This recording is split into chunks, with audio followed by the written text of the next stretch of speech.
have it all done. Okay. What's your name? What's my name? Yeah. My name is Bob Hansen. Okay. And where were you born? I was born in Salt Lake City, Utah, When? on May 26, 1919. What were your parents' names? My mother's name was Lexi Southwick Hansen Peterson. And what was your dad's name? And my dad's name was Emerald Nephi Hansen. And what was your childhood like?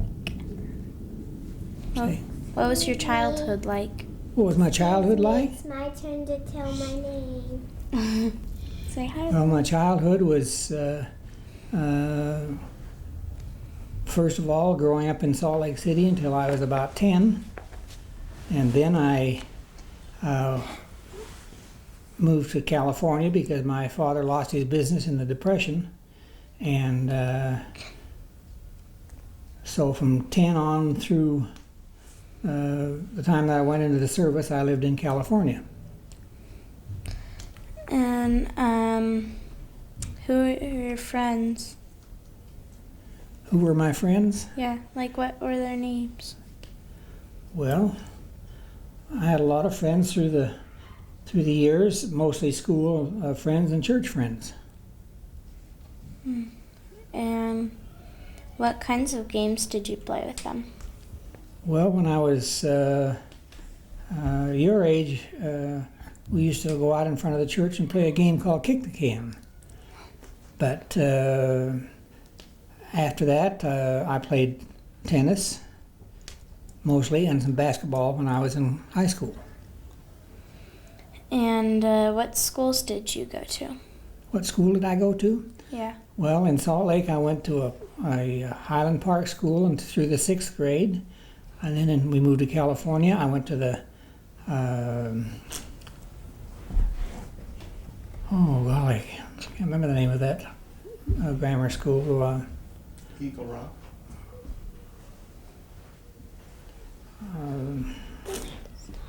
Horace Mann Grammar School. And then from there I went to Theodore Roosevelt Junior High School and then to Glendale High School. And what kinds of foods did you like? What kind of what? Foods. Did I eat? Did you like? Like, what were your favorite foods? My favorite foods were, during the Depression days, we ate a lot of spaghetti and very inexpensive foods. But I like most kind of foods. Okay, it's Carly's turn. Okay. Who is your family? Like, what is You have their to talk name? up a little louder. Grandpa's getting a little hard of hearing. Or what is your name? What are your family's names? What are my family's names? Like Yeah. mom and dad. Mom, dad, and sister. Well, I had 3 daughters. Is that what you want to know? No, Brothers. and like sisters. brothers and sisters. Like who? Brothers and sisters, what were their Oh, names? I had a sister named Julie. And she was a wonderful lady. Unfortunately, she died fairly young. She was only about 48 years old because she had cancer. How many people are in your family? Just in my mother and my father and my sister and myself. 4. Okay. Who did you spend time with? Like, Who did you spend time with? Who did I spend time Grandparents, with? cousins. Oh, I spent time with quite a bit of time as a child with my cousins in Salt Lake, and then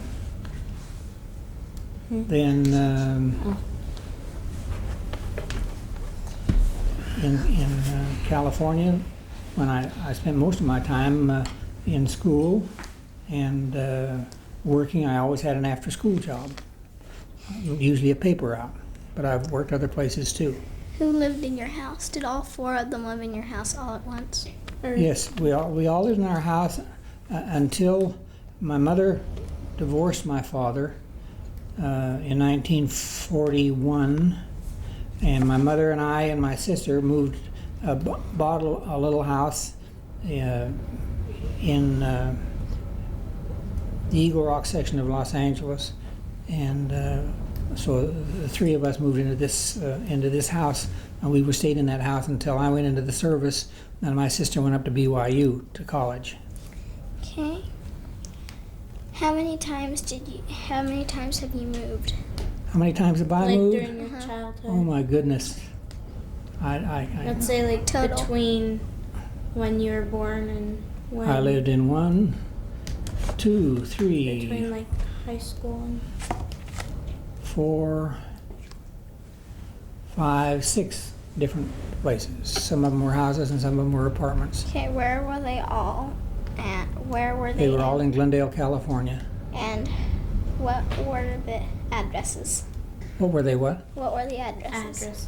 Oh golly, I don't think I can remember that. I lived at 1536 South Glendale Avenue, at 1412 South Glendale Avenue. I lived at 617 East Garfield in Glendale. I lived at 712, I think it was, Garfield Avenue. Those were 2 apartments. And then we moved to 2904 Rock Glen in Eagle Rock. Okay, have you ever broken a bone or been injured very badly? Yes, I broke a leg, and I did that in a very foolish way. How? I tried to jump off a garage with a gunny sack parachute, and it didn't work very well. Why? A buddy of mine did it with me, and he didn't get hurt. So after he did it and didn't get hurt, then I did it, and I broke my leg. That was Why? kind of a dumb thing to do, wasn't it? Why? We just playing, doing kids things. How old were you? I think I was about 8. That's the 8-year-old thing to do. What was a good experience for you when you were growing up? What was a really good experience for you when you were growing up?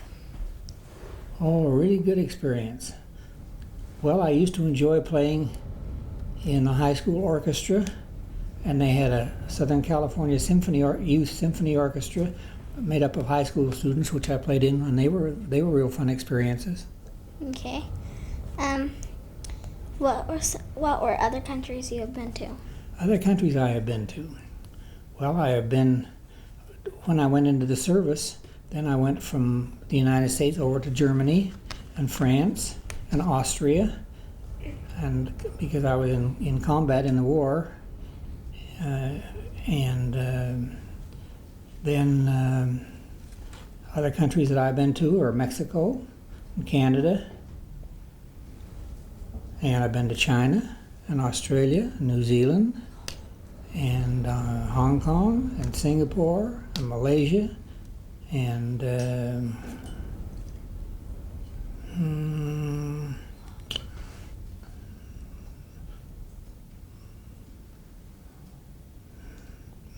Thailand. Okay, what war were you in? World War II. What were some experience in the war? Well, like I say, I was in combat. I was in an infantry division, but I was fortunate in that I worked in a message center, so I got to help deliver messages out to the various troops who were fighting the war. Sure, you got a lot of letters every day. Okay, That's it. oh, what year did you get married? Well, I got married to your grandma Mary Jane in 1948, and I got married to your grandma Ardine in 1972. Wow. Okay, Lily wants to ask some questions. Do you have any questions, Lily? You got to speak up because Grandpa's getting a little hard of hearing. I'll hand her the microphone.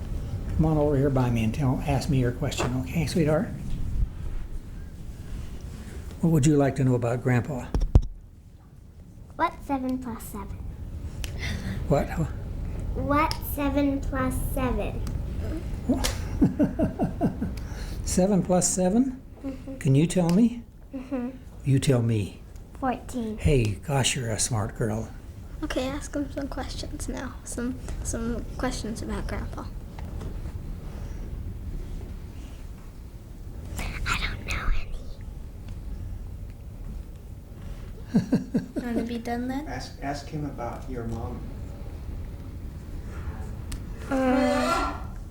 When was my mommy born? Your mommy was born on Your birthday? May the 13th, 1953, Want me to tell him to turn it off? I think. 51. 51, was it? Sure. No. It's Carol. They were every 2 years. Oh, Carol, 53. That's right. I was thinking Louise. Louise is 53. That's right. Yeah. That's right. 1951, your mommy was born.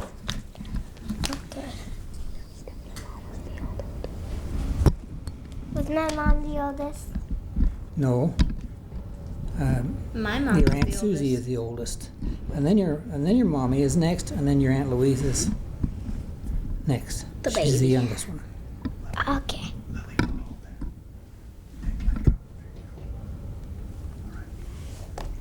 All done. Okay. All done. Thank you. Thank you, sweetheart. What kind of neighborhood was it in? Just a middle class residential.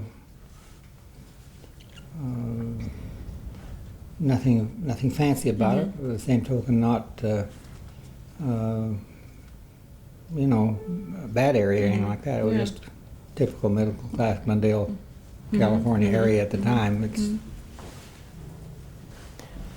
Who were your friends? Can you remember who your best friends were? I'm not even sure I can remember some of their names. But remember this, I had my 50th Reunion? class reunion back in 1987. So that's been 7 years ago. Yeah. So it's been a while. Most of the kids that I did pal around with there were kids who were in the Lacaniata ward. I mean, not the Lacaniata, I mean the Glendale. In your Glendale wards. Glendale ward. Yeah. We had just built a new chapel there, and I remember So your church. President David O. McKay was the man who came down and dedicated that chapel, and that was quite an event Yeah. at the time. No, it wasn't David O. McKay. It was Heber J. Grant. I'm sorry, Heber J. Grant was the Dave's relative. Dave's great grandfather Or or something. whoever it was, or something. But anyway, the kids, like I say, what little socializing I did were with kids in the church, and we used to have church dances and that sort of thing all the time, and it was fun. Do you remember your favorite song from high school? Or any of the songs that you really liked? Oh boy, not really. I think that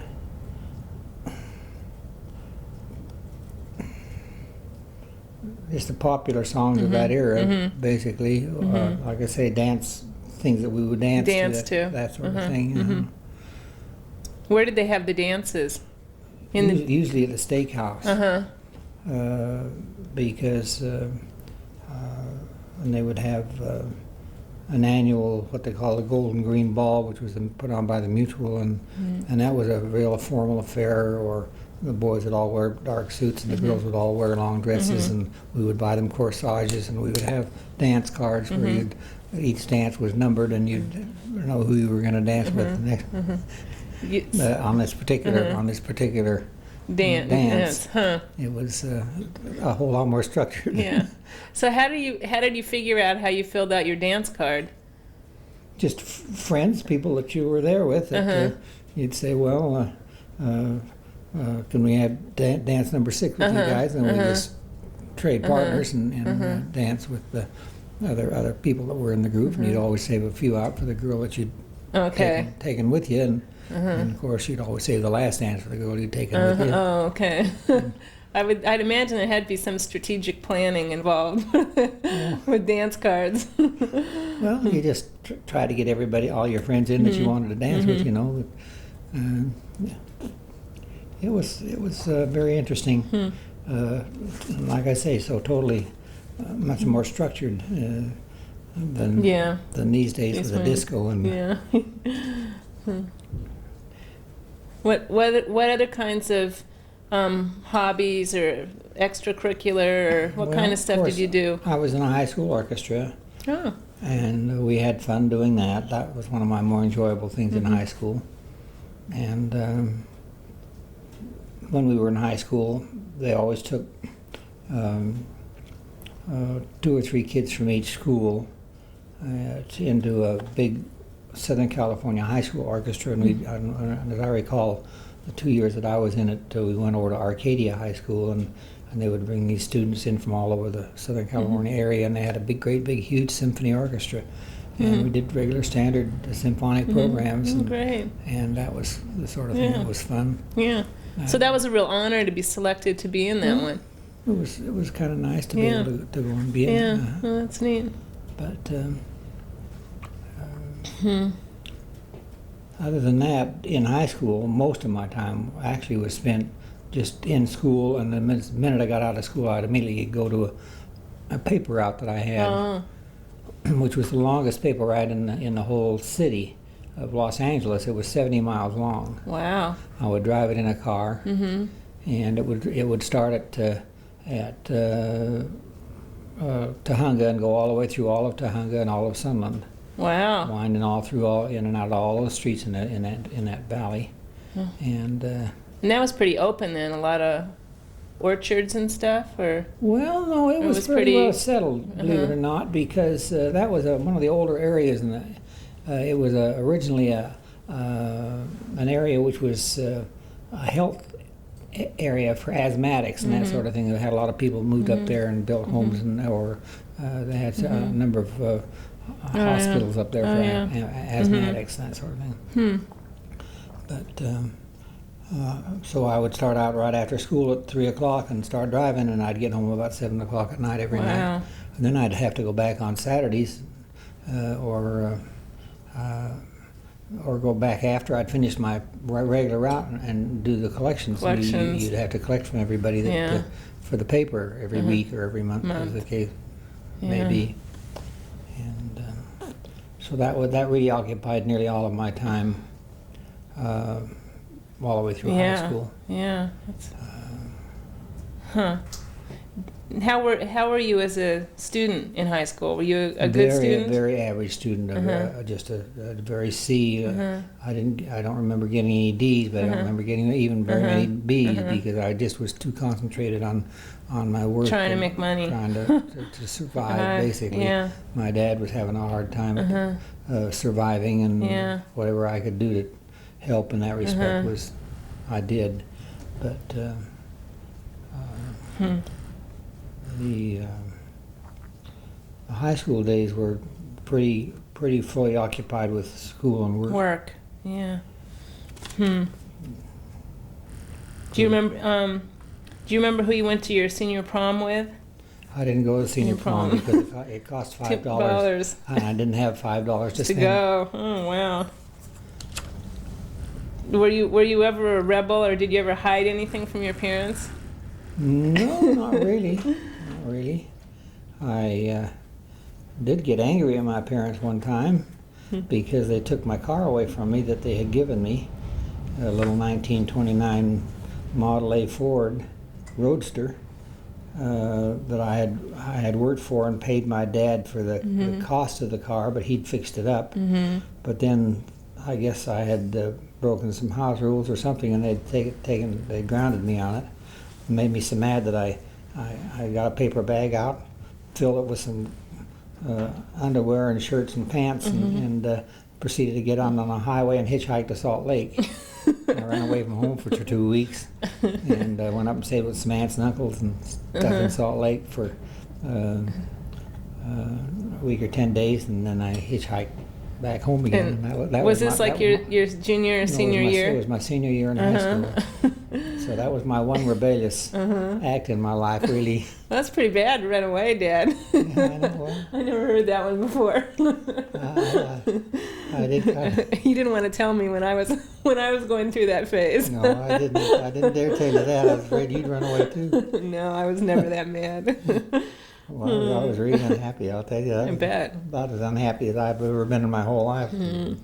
I was just angry because it was something I thought was mine, and they said I couldn't use it, and boy. Anyway. Do you ever remember going to the library, or do you remember your libraries? And do you remember any particular book that you really liked? Actually, believe it or not, I read all of the Horatio Alto books. I really enjoyed him, and I read some Booth Huntington, and I read some, let's see, I used to enjoy going through and reading a National Geographic magazine. And of course, I would go to the libraries for school stuff, studies, homework, that sort of thing. But what about food? What was your favorite food when you were in high school? Do you remember? Probably the biggest deal would be going to Bob's Big Boy and having a 15-cent double-deck ham cheeseburger. 15 cents? That's what they were, 15 cents. It was a drive-in, and we'd drive in, and the car hops would come out and wait on us. And in fact, I even got to know some of them so well, I even dated a couple of them on occasion. But it was... what was on a 15-cent hamburger? Is it like it's just exactly like a double-double at In-N-Out now. Yeah. Same identical product, really. And that's why I think In-N-Out has been so successful as was Big Boys. Yeah. At that time, it was started up by a kid named Bob Wyan, who had a little 15-stool restaurant there where he started these double-deckers where he'd slice the bun in 3 sections. And then but unlike In-N-Out or now, he actually had one slice of bread or bun, and then cheese and a hamburger, and then another slice of bun, and then another cheeseburger or hamburger and cheese, and then lettuce and dressing, and it was a really good moist burger.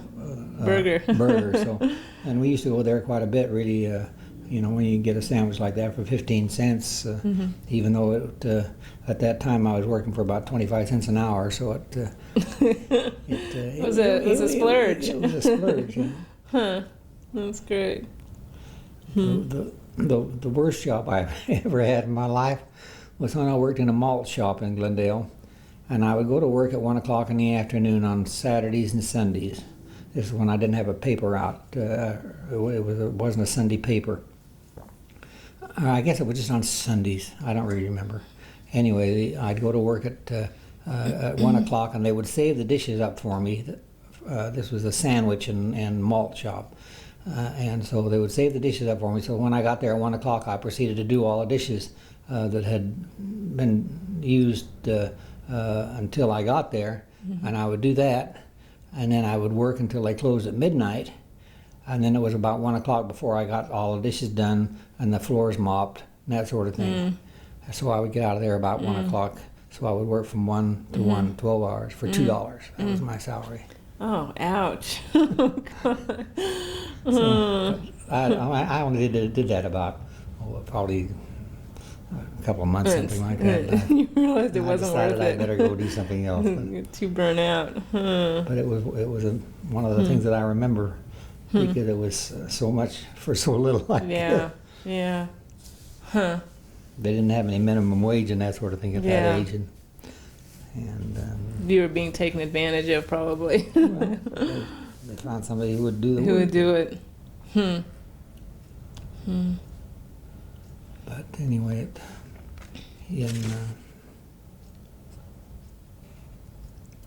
if today If you today could have one conversation with yourself when you were a high school student, what would you say? A conversation with myself. If you could look back and... I would look back, I would say that there are a lot of areas that I could have better developed myself, and I wish that I had. I wish I had developed better communication skills with people. Had a little better common sense in some respects. But, you know, all things considered, I guess that I got through the era without any serious problems, and managed to graduate with not with honors, but at least to complete the graduation course for high school, and with enough good credits to go on to college if I wanted to do.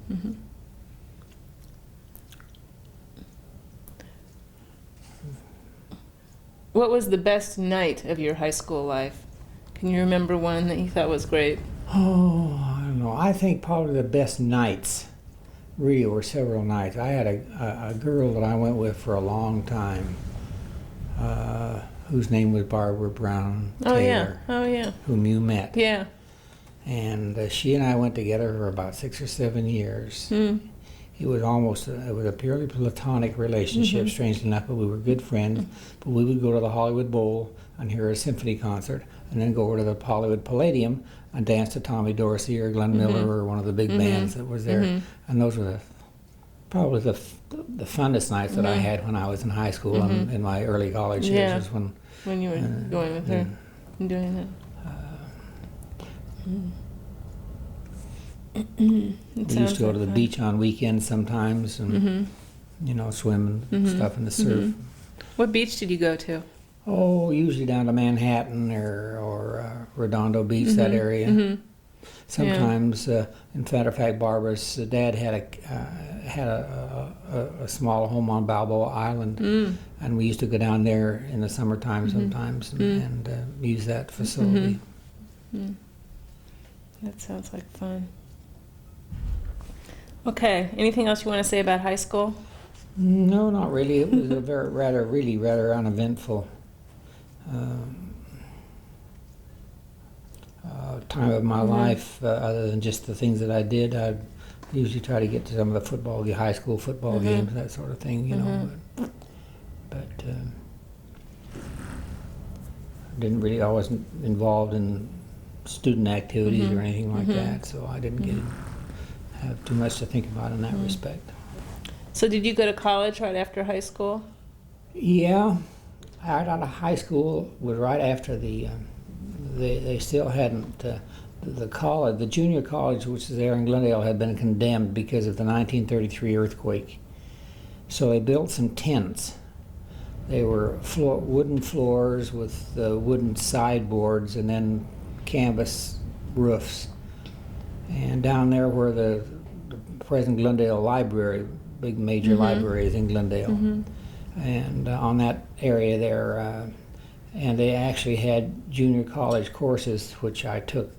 I graduated in the spring of 1937, and for the rest of that semester, for the second half of the year, I went to school in those. And then by the September of that year, 37, they had finished the Glendale Junior College, the new one that's still there. You know, it's not a Glendale Community College. Yeah, up there on Verdugo Road, and I can still smell the paint in that building when you went into it. It was brand spanking new. And it was very nice buildings, and so I started going to school there during the day. In the meantime, I had gotten a job working for the Bank of America, but I was working nights from 4 o'clock at night till 4 till 11, I think it was, as I remember. And I would hitchhike everywhere. I rarely paid for. I'd just stand out on the corner and catch rides to work and back in the morning, early morning. You had a car, but you didn't want to pay for gas? I didn't have a car at that time. I don't remember how that worked out. Maybe I usually used one of my dad's cars because he was in a used car business, and then I ultimately got a car, yes. But for quite a while there, I used to just hitchhike to work and back. I used to kid a buddy of mine. He worked downtown also, and he'd ride the streetcar to work. To home back in Eagle Rock where I lived, and I would always beat him home. I could travel faster by hitchhiking, and he could travel on the streetcar. Yeah. But then ultimately, they transferred me out of the night work into a Bank of America branch downtown at 4th and Spring, where I went to work as a bookkeeper in the branch. So then I had to stop going to school during the day, and I started going to USC night school. And I went to the. I had decided. Oh, let's see now. How did this work? Oh no, I beg your pardon. I went into the service from the bank in 1943. I did go down and took some courses at night school at USC, business law course and an English course. But then I went into the service, and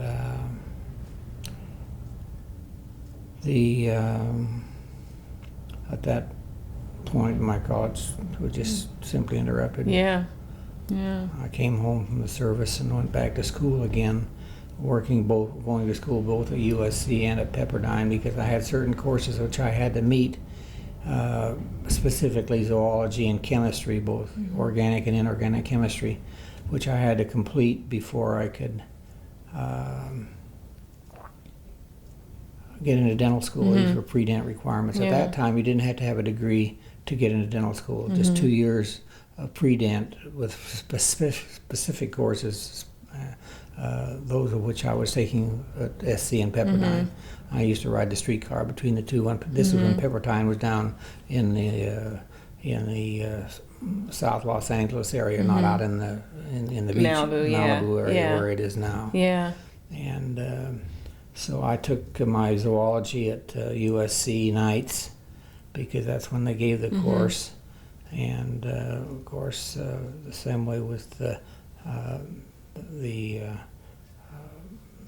chemistry I took in the daytime. I, of course, no longer worked for the bank. I'd resigned from the bank when I went into the service. So, and I just really concentrated on those two courses. I took the inorganic. I would take them almost double sessions. Because I just had to get this in before the next dental school year began the following September. And the zoology was kind of an interesting situation, because it was a night class, and it was given by a teacher who would only teach a class of 10 students or more. And the previous year she hadn't had 10 students sign up, so she didn't give it. And this year there was only 4 or 5 students who'd signed up for it. So I went back and got all the records of all those who had signed up for it for the year before. And I got on the streetcar and went out and talked to these students and got them all to come back in and take this zoology course, so I could make up the 10 students. We finally ended up with 9, and she said because I'd worked so hard, she'd teach the course for 9. So that's the way I got into dental school, just by sheer perseverance. pushing that zoology class, which I had to do. Yeah. And I got straight A's on all my chemistry and my zoology classes. She only gave 6 A's in that zoology class of 160 students, so I felt pretty good about that. Yeah. But it wasn't enough for me to go into the dental school admissions office and say, look, this is what I can do, even though I just had C's in high school. Yeah. And fortunately, the director of admissions at USC Dental School was not LDS, but he had a great love for LDS students. He said they were always the hardest working, studious type, less than, of course, a lot of them were returned missionaries. But they, out of our class of 106 students, my freshman year in dental school, 25 of us were LDS, which is a pretty high Yeah. percentage of Yeah. Mormon kids because he relied on, and I think that's probably one of the reasons why I got into it. Yeah. So then the next 4 years were spent in dental school. Yeah. So you graduated from high school in what year? 37. 37. And then when did you go into the service? In 43. So you had 5 years that you were working at the I worked bank. at the bank for 5 years. Okay. Yes, I did. And then you just went to school part-time while you were working at the going bank. to school Yeah. when I wasn't working. Yeah. And then how long were you in the service? I was in from March of 43 to June or July of 45. Mm-hmm. Oh, that wasn't. And then I came out, and I spent the next year of the fall of 45 and the spring of 46 doing this Getting my pre-dent Yeah. requirements out of the way, so that I entered dental school in the fall of 46, and then I graduated in 1950. Yeah. When did you decide you wanted to be a dentist, or what made you think about doing that? I don't know. I thought about all kinds of things. Like I say, I took business law. I was thinking about pre-law. I was thinking about pre-medicine, and I decided, well, I could have got into medical school, I guess, but I decided I wanted to have a bit more control over my life than a physician had. Yeah. And a dentist doesn't make quite as much money, but he doesn't make night calls. Yeah. Yeah.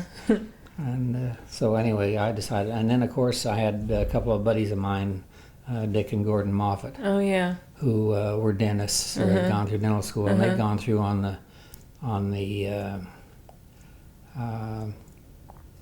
GI. on the GI Bill. Or no, I went through on the GI Bill. They went through on the Army when they were in the service. They had a real gravy train there. They just simply got their service in dental school. But I guess since they'd gone to dental school and they were two of my closer buddies, I figured I might just as well do it too. Yeah. And I was able to get into dental school, so I figured out. I'm glad I did. It was I was always fairly digitally dexterous, and it worked out pretty well as far as I got through dental school without any serious problems. So. Where did you live when you were going to SC? Well, I lived, first of all, my freshman year, I lived with a buddy who was in also going to SC, doing his pre-medical, and then he had an apartment there right almost across the street from the USC campus, so I moved in with him and shared rent with him at that point. And then from then on, and his name was Ray Woodhouse, and he was a marvelous pianist. I mean, classical pianist. And so he had a grand piano in his apartment. Great. So we did some violin and piano stuff together, and it was really fun. That was one of the fun things I did while I was in when I did my freshman year then, and then after my freshman year, then I married your mother.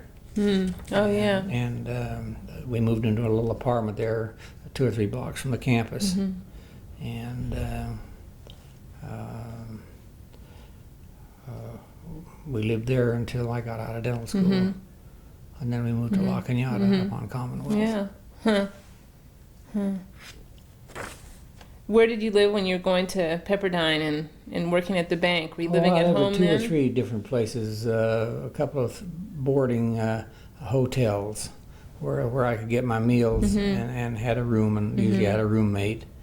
And I had a roommate named Jim McBride who decided to get married, so he and his bride and I went out to that famous hotel out in Riverside Chapel, which was at the time was quite a resort hotel sort of thing, and we went out there and got them married off, so I was the best man at his wedding. But I don't have the foggiest notion where he would be now. But so I just lived, like I say, in these boarding hotels until Ray Woodhouse and I moved in together. And then I stayed with Ray until Mary Jane and I got married, and then we lived first we lived in a little house that some lady had where she rented us their bedroom with kitchen privileges, and we lived there for I don't know 2 or 3 or 4 months, and then that became untenable, so we moved out of there because I guess at that time apartments were pretty hard to come by. There was rent control and things were so anyway. We finally found an apartment there, not too far from the campus, upstairs in a little 4-plex or 6-plex or something. I don't remember just how many units there were in it, but so we lived there until, as I remember, I don't think we lived anyplace else but there until I got out of dental school, and then we moved to. Then in the meantime, I had started up that laundrette. Yeah. When I was a freshman in dental school, I got a GI business loan from the Bank of America where I used to work. I went back to my old branch manager, and he got this loan for me, and I set up that laundrette out in Huntington Park, and so that occupied all my time outside of dental school. I would go out there every night and work on the machines, and I had a couple of my classmates that used to go out there and work for me, and then when I got all through dental school, then I sold it to Uncle France and Aunt Laureen, and they ran it for another 15 or 20 years. Yeah. And I got $15,000 out of it because I had paid off the debt, and so that's what I used to set up my practice and buy our house and my down payment on the house on Commonwealth there. Right. So that's the way we worked that. That's great. Was there any professor in college that made a special impression on you? Anyone that you remember that you thought was good or bad? And Well, I had a real good rapport with that zoology teacher. She was kind of a crazy lady, but she was kind of interesting, and we got along well. And then I guess the most interesting person I knew while I was in college was a man whose name was Dr. Teagues, and he was head of the night school division at USC, what they called University College. And he had a daughter, Leah, who was the closest friend to Barbara Brown. Oh yeah. And so, and then I had a buddy down there from Salt Lake named Boots Taylor, and the four of us used to do a lot of double dating. And but Dr. Teagues had a home right up there in Rossmoyne, section of which is kind of the high class part of Glendale. And we'd go up there on Saturday night or Sunday night and sit around and just have basic intellectual conversations. And this man was a brilliant man, but a very nice man, great guy. And he helped me. In fact, he even got me a deferment one time so I could finish a course, a course that I wanted to finish before I had to go into the service. So, like I say, I had some real fun times with those people. Should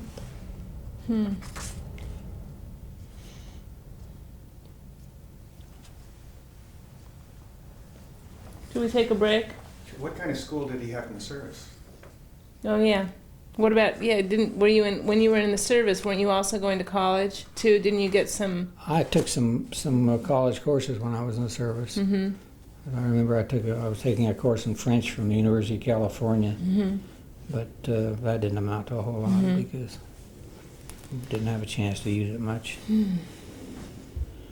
The service, that was another world.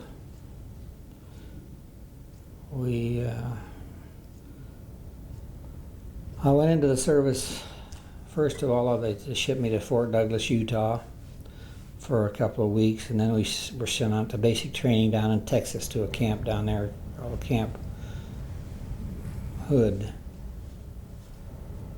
And then I guess probably maybe the worst experience of my life in the service is we had to march from Camp Hood to what was the other camp's name? Anyway, they were about 86 miles apart, and we had to march that 86 miles carrying full field pack and a machine gun on our back in 3.5 days. So that a real experience. 86 miles is a long walk. Yeah. Oh, yeah. It's a really long walk. So then while I was at Camp Hood, I heard about this, what the thing called an ASTP program that the Army had. And this was the same thing that the Navy had, which they call V-12. And that was the thing that the Moffat boys were in the dental school for. Oh, yeah. But so so they took, they gave tests to see who could get into this AST, and it was called the Army Specialized Training Program. And the idea of that was for us to take some of the guys out of the service who had potential and teach them special skills. And so because I had taken some calculus when I was going to night school at SC, I had some mathematical training. So I took I took this test, and darned if they didn't take 5 or 6 of us out of the whole battalion and ship us off to Michigan State College, which was up at Michigan State University at Lansing, Michigan. And I was to be in advanced mechanical engineering. I was too old to be in the first level, so I had to go right into the advanced program, and that was tough because I didn't have enough background to do it. But I did it. I got through it okay. I guess I did, because when the program folded there, then they took the top 15% of the class and moved us up to the University of Minnesota.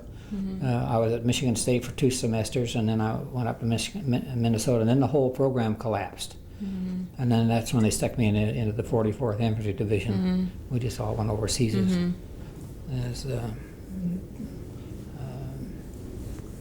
in this infantry division. And because I was able to type and so forth, I was lucky I got a job in the message center.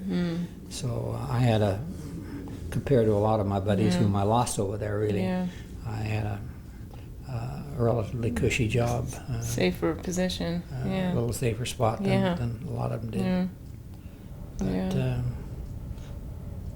well, I'm glad Elliot's doing keyboarding, because Dave had the same situation, because he could type in Vietnam. He was off the front lines. So it makes sure Elliot's an expert keyboarder. That's right. 2 generations of typists. It comes in handy, I'll tell you. He wouldn't be born.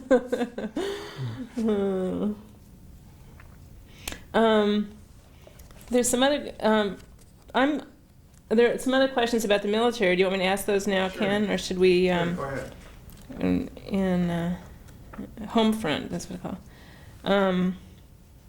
Do you remember when you got your orders and how you found out that you were going to have to go in the Army? Were you sort of waiting, or was it a big surprise? I got a letter that said, "Greetings, you were going to get drafted." Yeah. And the report here. Yeah. This. Was it a big surprise, or were you expecting it? Oh, I was expecting it. Everybody did. Yeah. Yeah. All the guys my age were going in. I was ready, because at that time I was very unhappy with my life, because I'd lost 2 of my best friends.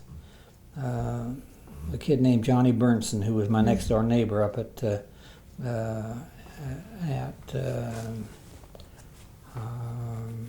in Salt Lake before we moved to California. And then he was in the service. He came down, and he was in flight training out at Ontario, and he used to come in on weekends. And he and a buddy of his, and his buddy would take Julie, my sister, and I would go with either Barbara or somebody else, and we would go see movies and one thing, But Johnny ultimately ended up flying up in Alaska and was killed up there. And that made me really sad, because he was such a sweet boy. He came from a wonderful family there in Salt Lake. I used to go visit them every time that I'd go to Salt Lake. And then the other one, of course, was Hugh B. Brown's son, who was my best buddy when I was going to Glendale Community College. And he was taking flight training out at Grand Central Air Terminal. And then he got his license, and the day after he got his license, his 35 hours, he and I went out and rented a little Piper Cub and went out and flew out over the San Fernando Valley and stuff. And I guess that's where I developed what little, my first interest in flying. But then he joined the Eagle Squadron of the RAF This was the American boys who went over and fought with the British before America got into the war, and he was killed over the English Channel. So I lost, like I say, I lost two, and I was really mad at the world at that point. And so I said, okay, I'll go do my thing. So I went ahead and let them draft me, and I ended up going overseas, and we were in combat from August or September of '44 through the end of the war in '45. And I came home and promptly started going to Pepperdine and SC for that next year to get my prelim out of the way. And where were you when you were overseas? We landed at Cherbourg. We were the first troops to land in France directly from the United States after they had taken a small portion of France there, and we could get in directly into France rather than going through Britain. And we went into combat shortly after that, and then we traveled through eastern France and into Germany and down through Ulm and Mannheim, and we finally ended up in a little community called Imst, Austria, which is not too far from Innsbruck. And that's where we ended up the war. Then we got some leave, and I went back and went to Reims, saw where Eisenhower signed the surrender, and I went to Paris and saw a little bit of Paris, and then we came back, and we were waiting around. Everybody was waiting around, just doing nothing basically until we could get shipped home. And I got shipped home early because I didn't have enough points. Points were given to guys who had been in for a longer time, or who had a higher rank, or who had families, this sort of thing. And the sooner they were going to get discharged, and the rest of us were going to go over and fight the Japanese. And so we were given a 30-day sent home, and we came home on the Queen Elizabeth with 15,000 troops on that boat. Hardly the luxury of the trip. But anyway, we sailed into New York, and then I had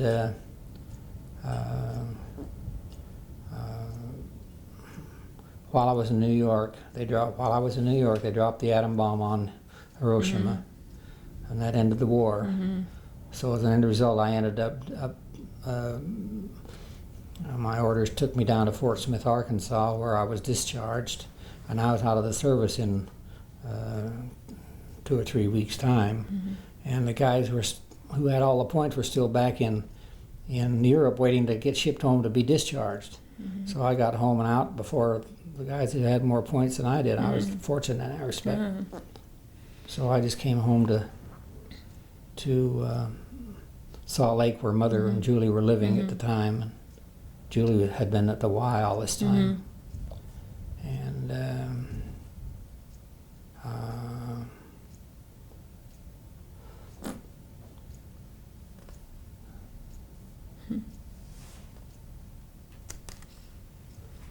so that's kind of where that went. That was my days in the service.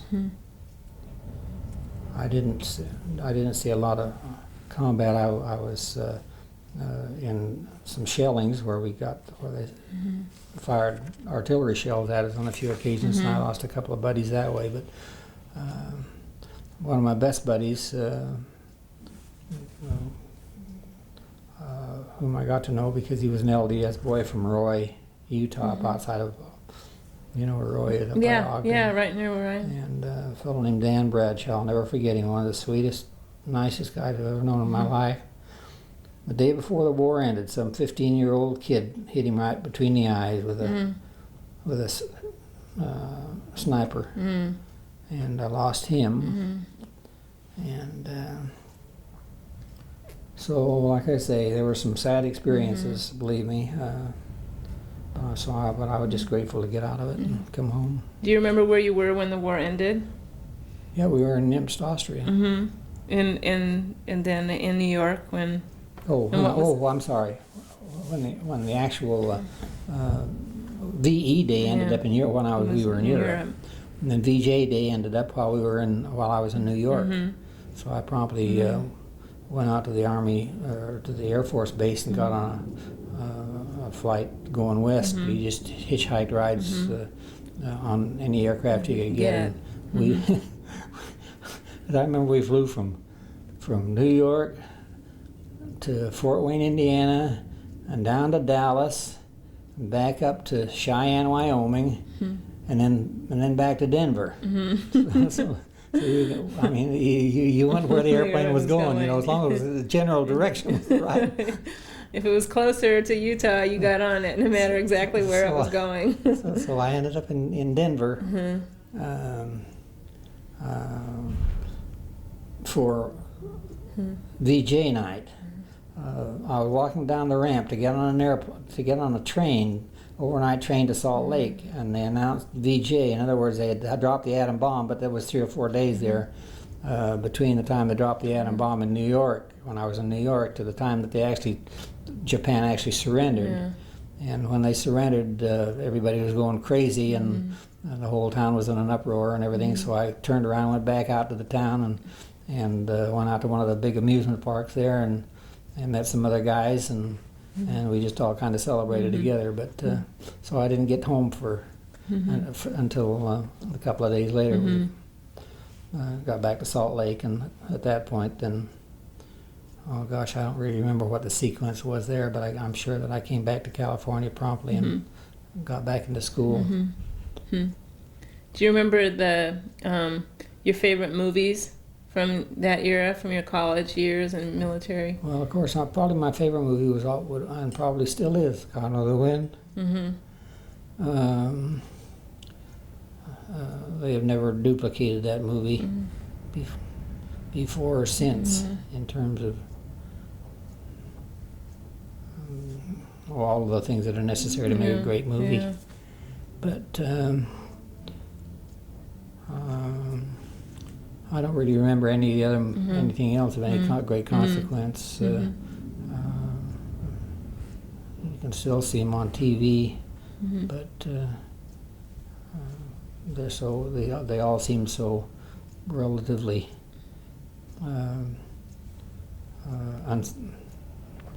unsophisticated, or so. I don't know what you want to call it. Not as complex and detailed as something like Gone with the Wind still has so much. They certainly weren't quite as explicit. Yeah. Did you ever go see a favorite performer in concert, like Frank Sinatra or Jimmy Dorsey? But I did go to see the final concert of Fritz Kreisler, who at that time was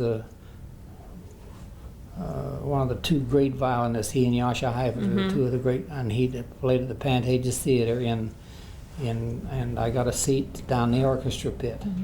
He was up on the stage, but that was quite a great experience. I'll never forget that, because he died not too long after that. But he was a Viennese violinist who was. We still hear his songs. Violinists play them all the time. But that was a special occasion. I did see Frank Sinatra at the Hollywood Bowl one night, and it was a kind of interesting evening, because they had it was a kind of a special, I don't know what it was, USO or something, but they had the place packed, 25,000 people there, and they had 10 chairs out on the stage in front of the orchestra, and 9 of them were filled with other famous movie people, singers, and it was a great big huge celebrity celebration sort of thing, but Sinatra wasn't there. His seat was vacant, and this was right when he was at the height of his both vocal peak and his popularity. But anyway, we went through the whole concert, and there was that empty chair. And the orchestra even started, when it came to his time to sing, the orchestra started up and did its introduction and all that sort of thing. And then, just before the first note was to be sung, out walked Frank Sinatra.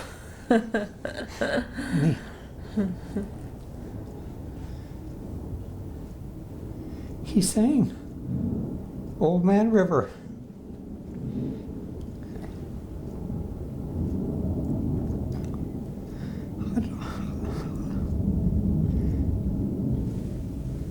Are you okay, Dad? I know, I don't know why it was,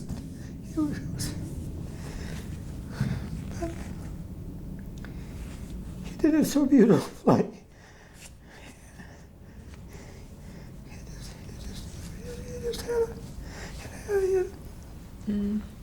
It had a great emotional impact on me for some strange reason. It was just really emotional and really beautifully done. Oh, I'd like to hear it.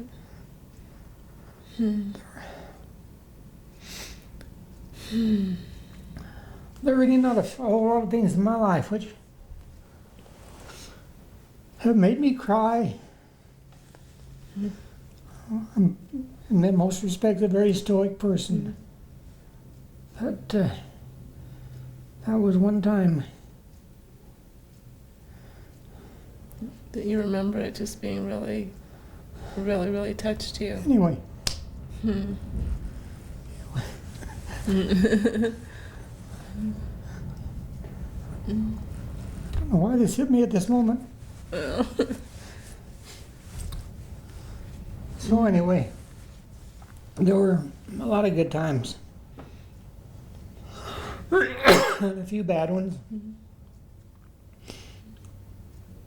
Well, that sounds wonderful.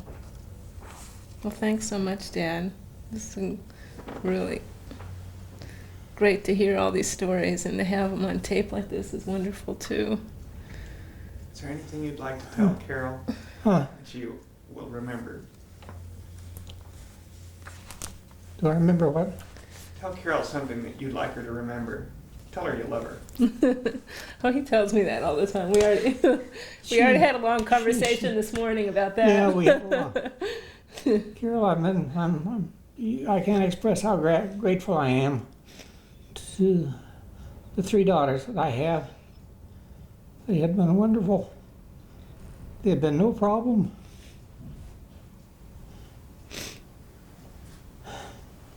Not no problem, but no big problem. No problem, really. And they've been so good. And they married 3 really wonderful guys whom I also love.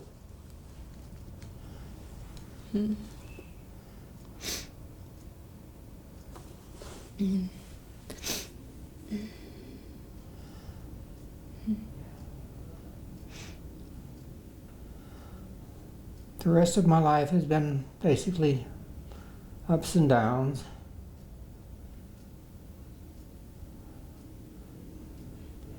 And anyway, there's no point in going to all of that.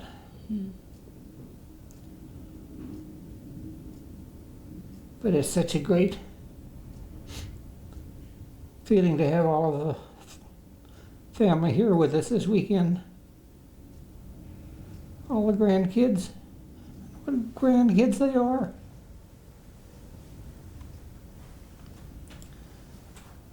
They all love you so much. I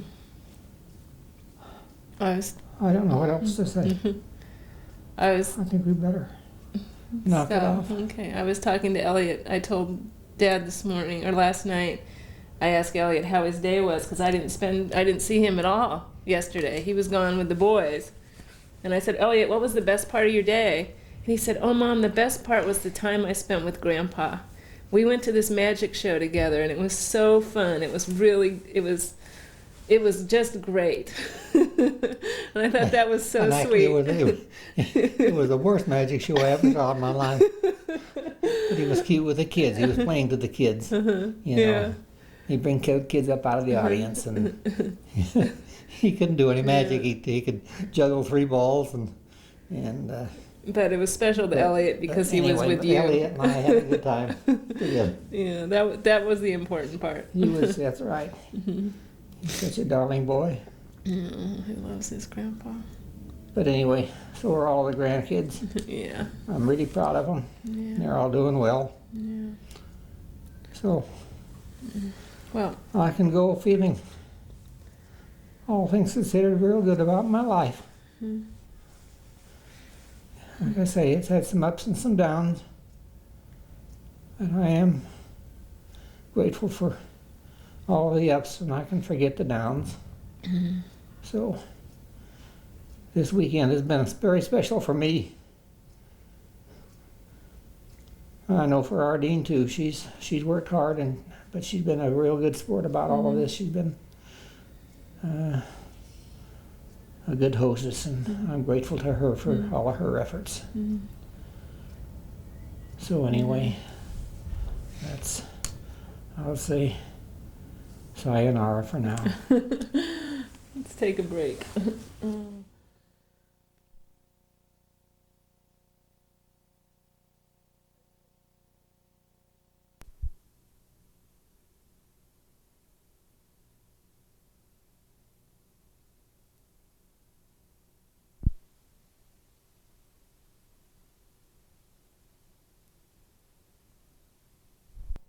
They were horrible then. We can talk about Lake Arrowhead and all those kinds of funny. Okay, can you remember stories about those kinds of things? Yeah. I know life started getting really boring when we walked in the picture, but okay.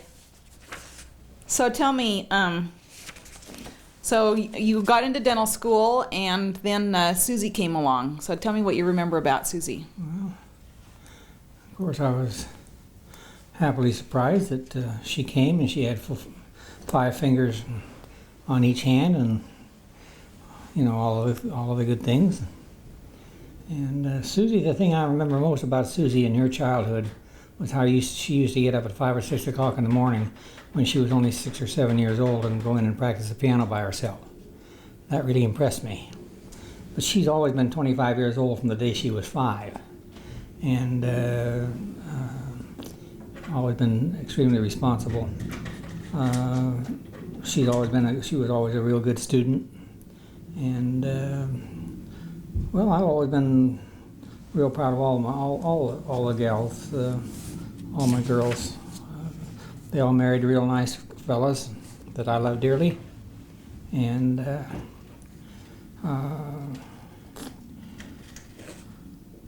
course Susie went on to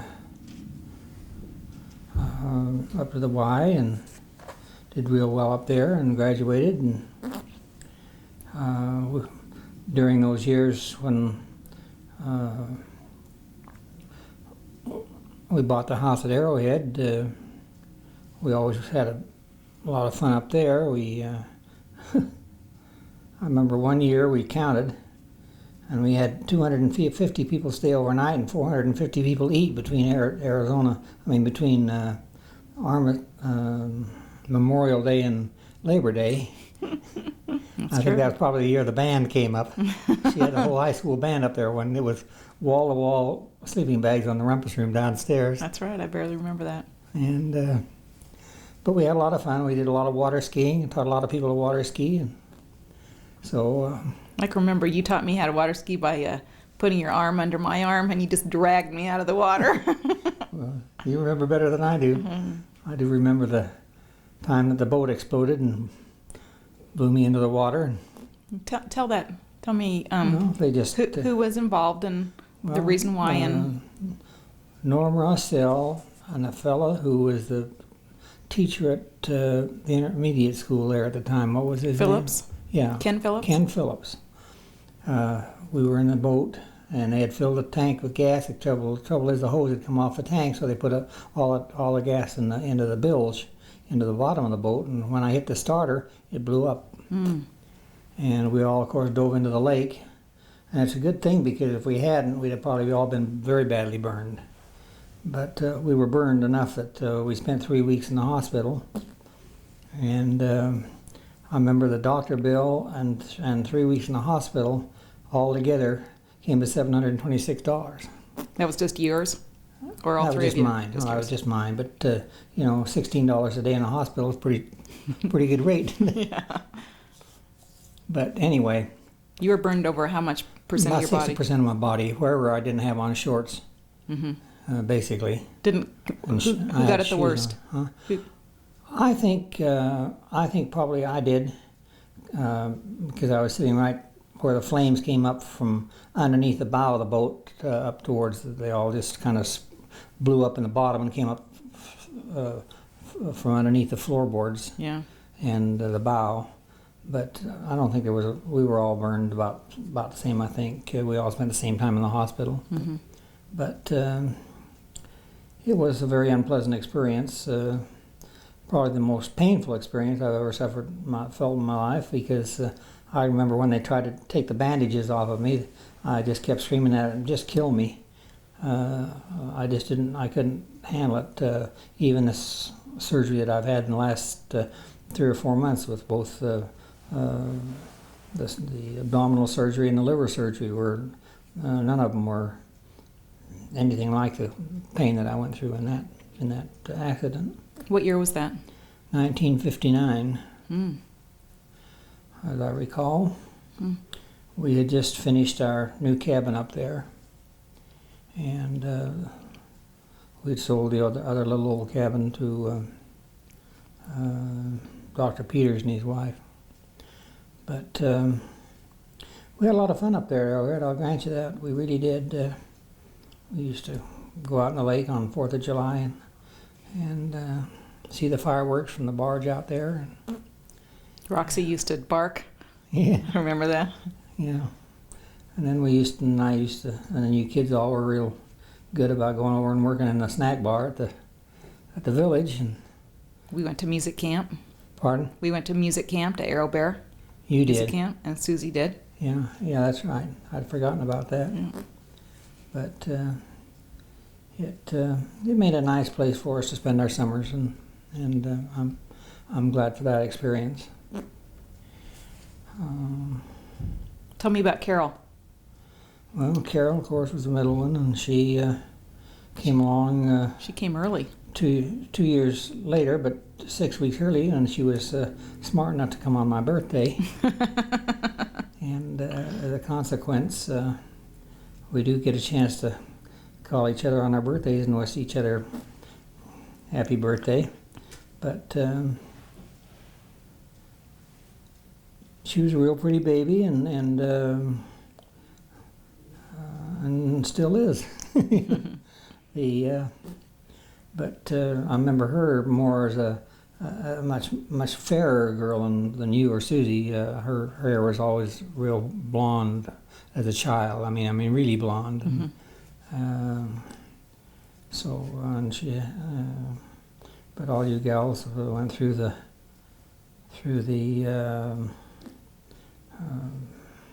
brownies and all that sort of thing.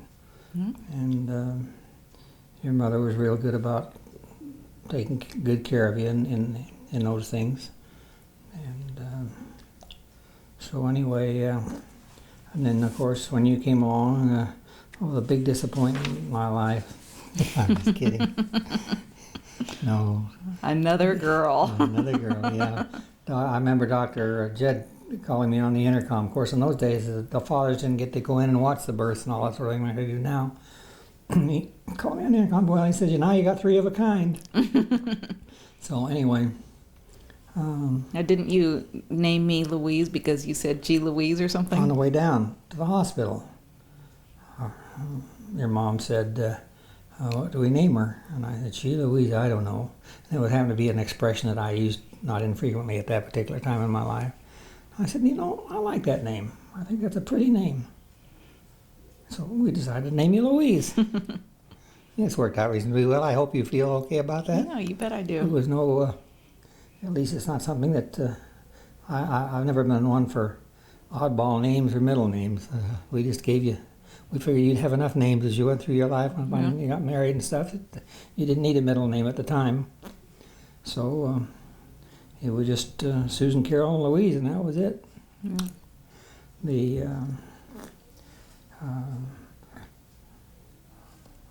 had a couple of minor problems with you in your early youth because you had this, what do you call it when you want to write backwards or something? Dyslexia? Dyslexia, yeah. And so we had this, have you go see a therapist and get that straightened out, and obviously it has. And you're doing beautifully, and I'm really proud of, like I say, I'm proud of all of my girls. I can't express myself strongly enough on that subject. They've all turned out to be super daughters. Well, thanks.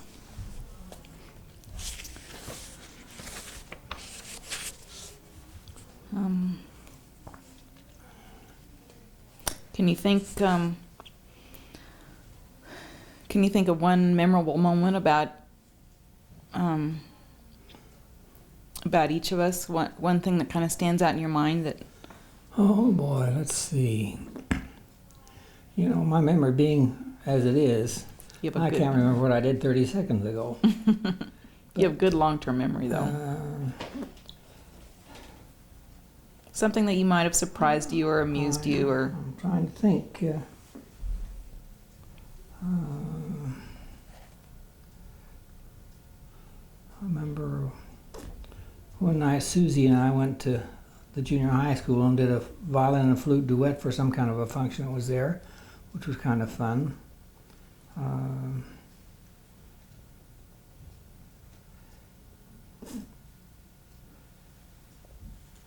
was always really proud of the way you guys all learned to water ski so well, and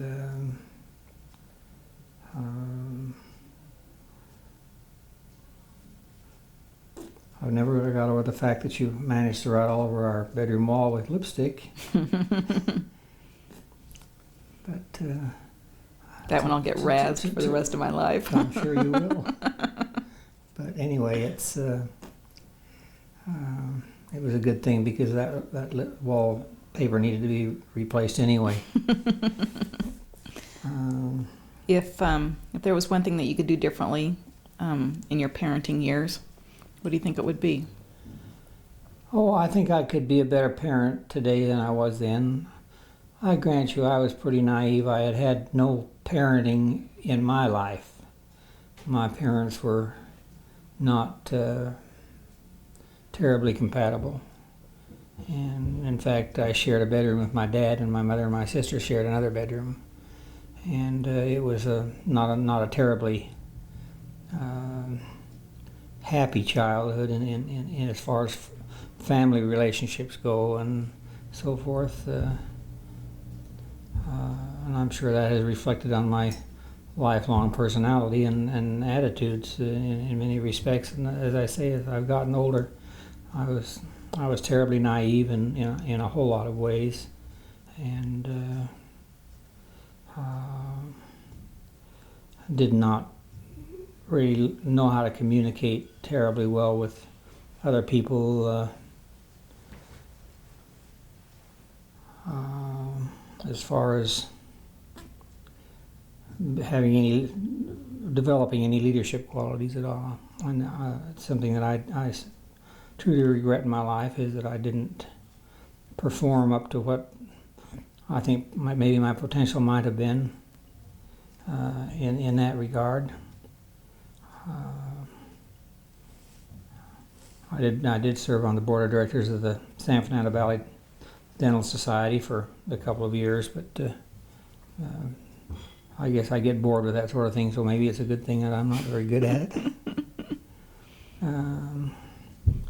I did make a smart move in buying a residential lot down at the end of Foothill Boulevard in La Cañada, and assuming that someday down the stream it would be zoned commercial. And I had a 5-year lease on the little office I had when I first started practicing there. But and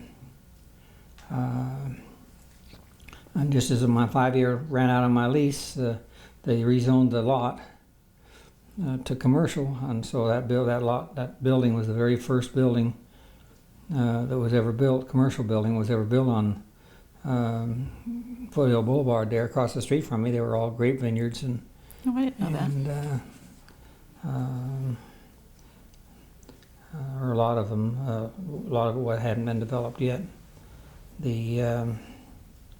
So you were there before the market and across the street. And Oh yes, nothing. There was nothing on Colorado Boulevard you mean Foothill Boulevard? except a couple of single-family residences, which later became stores below Oakwood, from where the Bank of America is Yeah. there. So I was all alone down there really for a year or two before they. I guess the next store was that hardware store that they built 2 or 3 or 4 lots up between me and Gould, and I built that building and rented out. So what made you that. decide to make it into a duplex? Oh, I just had this space, and I figured I might as well provide a little income property for Yeah. myself. And I rented it to a physician named Dr. Riley. He was there 3 or 4 years, and then he moved out. And I think we had a CPA move in there then, and he was there for many more years. Actually, I don't know, 5 or 6 or 8 years. I don't remember how long it was. And then So what year did you build that? I built that in office? 1956, and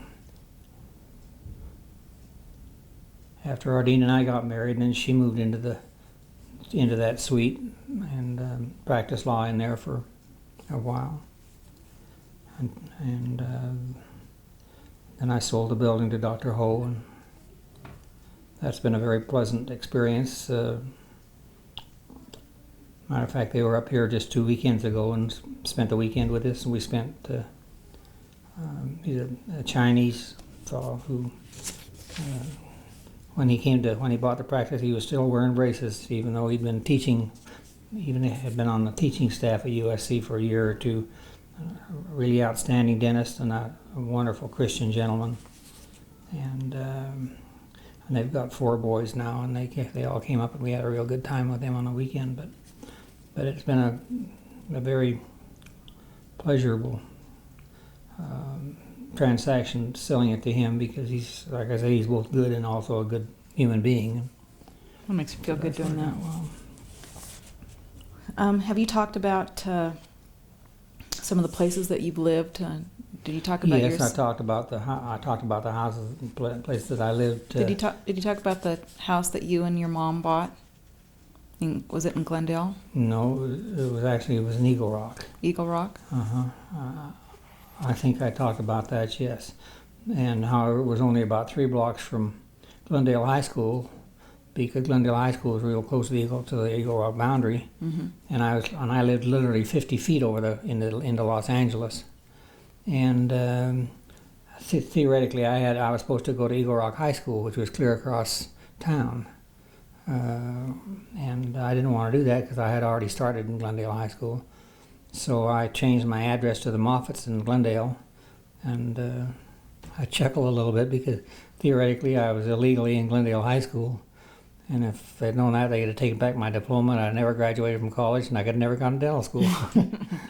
I had to do that, but it worked out just fine. Now Julie, my sister, she went to Eagle Rock High School and was very happy there, and had a lot of real good close friends, and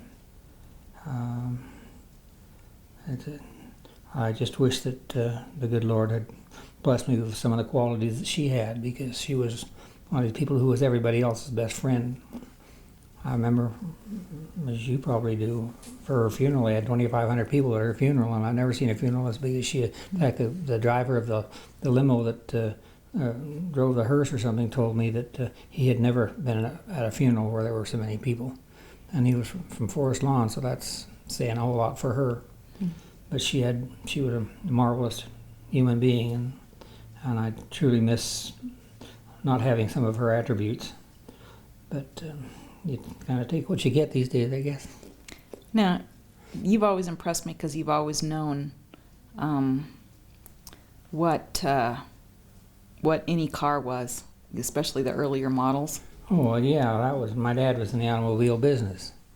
He used to buy, when we were in California, he would buy wrecked cars from insurance companies that had been totaled, and he'd take them home and work in his garage, and he'd or take them to a body shop and have things that he couldn't do and fix them up. Of course, cars in that day were so much simpler than they are now. You know, you could take an engine out of a car and rebuild it in 8 hours, whereas today it takes a week. Yeah. I mean, there's no electronics, just simple basics, and I have, while working with my dad, I pulled a lot of engines out of automobiles so we could get to the frame to straighten that and this sort of thing. So I did know automobiles. At that time in my life, during my high school days and so forth, I knew every car and every model, but there weren't nearly as many cars or models then as there are now. Each Ford had 2 models, and General Motors had 5 or 6 because they ran from Chevrolet to Cadillac and Buick and Oldsmobile, and they had a LaSalle then, and then Chrysler just had 2 or 3 models, Plymouth and Dodge, and they had a DeSoto division, and then Chrysler. But it was so much easier to keep track of everything, and of course I had a greater interest in cars in those days than I do now, as far as trying to recognize, you know. That's interesting. But automobiles were an important part of my life as a teenager, really, until I went off to war.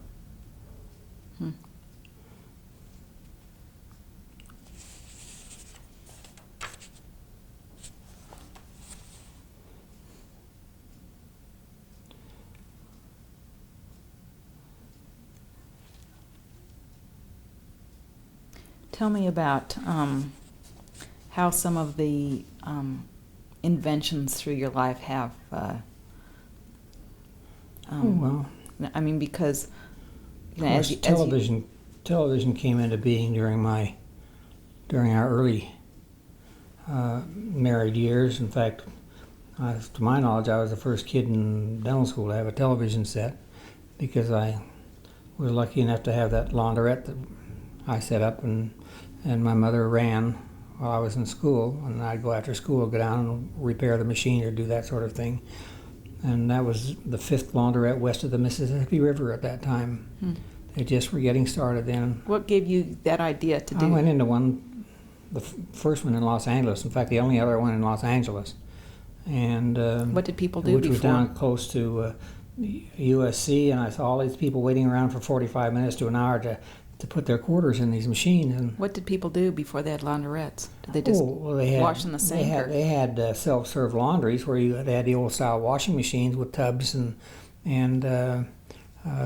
people would wash their clothes and then use wringers and wring them out into one tub, and then.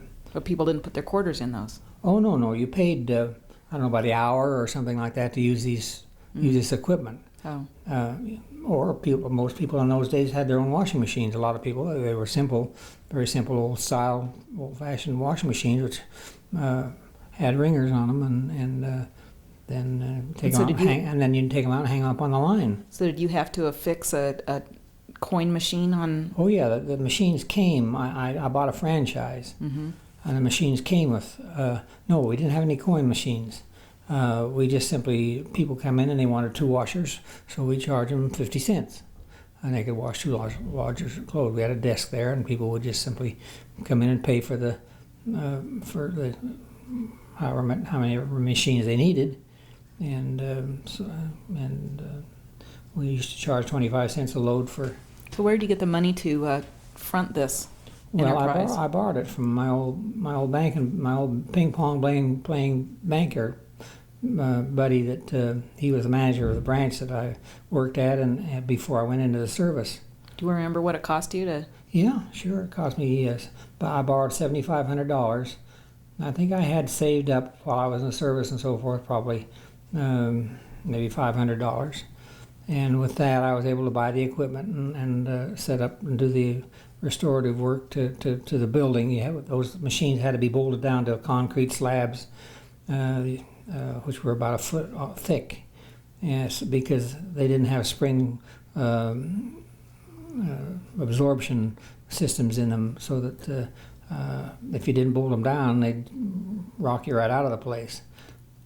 So when you had it all fixed up, then was your business full? People were there? Well, I had a very good business, Mother, and I lived really reasonably comfortably. I think we both drew $250 a month out of it, which in those days was not too bad. We got along between, and then of course Uncle Sam paid for my schooling because I was on a GI Bill.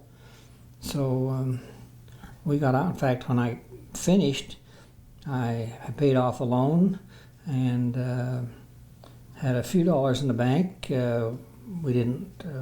We used up what we made on it to live, but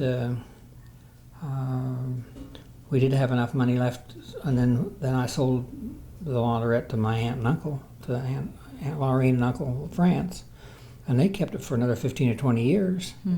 And it worked real well for them, I think.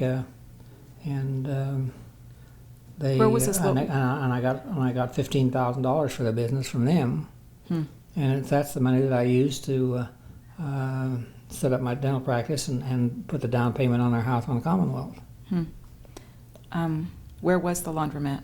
In Huntington Park, way out at Slauson and Alameda, you know. It was a good 20 to 30-minute drive out to it every night after school. I had a couple of friends of mine who did you hire employees to collect money? Yeah, I had a couple of the fellows that were dental students that used to go out there with me and help me, and we'd have to recharge the water softeners every night and repair the broken machines, which they were frequent. Yeah. So I learned how to do all that. Change the timers and put in new motors and one thing and another, whatever had to be done. Yeah. But things were simpler there. The equipment was always so much simpler than it is now. It's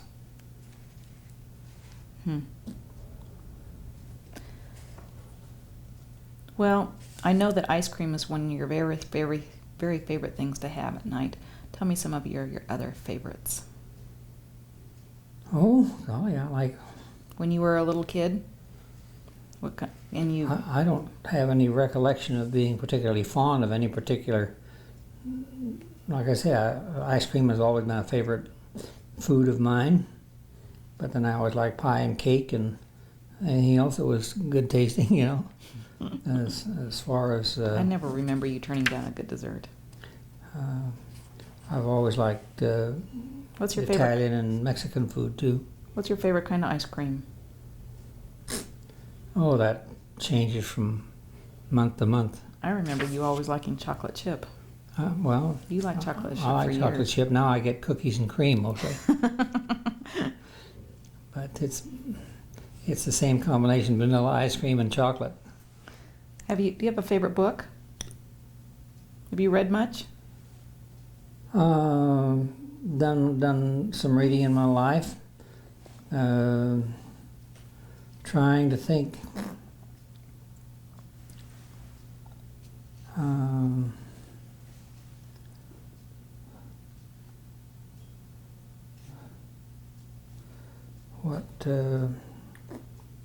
I read a lot of books. Of course, I read Gone with the Wind, and I read it in 2 days or 3 days. I mean, I just did nothing but read Just the book. absorbed it, huh?